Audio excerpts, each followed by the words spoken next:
Hello all, అందరూ ఎలా ఉన్నారు? బాగున్నారా? నేనైతే చాలా బాగున్నానండి. Welcome to my channel little things.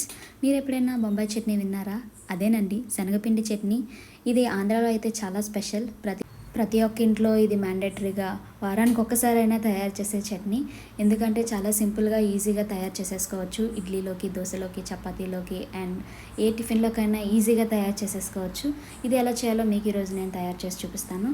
ఒక బాండీ తీసుకొని 2 స్పూన్ల ఆయిల్ వేసి అందులో పోపు దినుసులు వేసుకొని సన్నగా తరిగి పెట్టుకున్న ఉల్లిపాయలు, అలాగే కరివేపాకు, పచ్చిమిర్చి కూడా వేసి బాగా వేయించుకోవాలి. సన్నగా తరిగి పెట్టుకున్న టమాటా ముక్కలు కూడా వేసుకొని బాగా వేయించుకొని కాసేపు మగ్గనివ్వాలండి.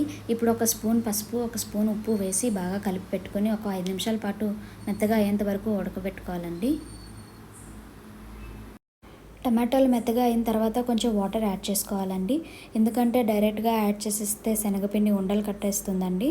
అందుకే కొంచెం వాటర్ వేసుకొని అది వేడైన తర్వాత ఒక కప్పులో శనగపిండి, కొంచెం ఉప్పు, కొంచెం పసుపు కలిపి పెట్టుకున్న దాన్ని ఈ వేడి నీళ్ళలో వేస్తే ఈజీగా కరిగిపోతుందండి. దీన్ని హై ఫ్లేమ్లో ఉడికించొద్దండి, ఎందుకంటే మీడియం ఫ్లేమ్లోనే ఉండి దగ్గర అయ్యేంత వరకు కలుపుతూ దీన్ని కొంచెం ఉడికించండి. ఇది ఇడ్లీలోకి, దోశలోకి, చపాతీలోకి, పూరీలోకి కూడా చాలా బాగుంటుందండి.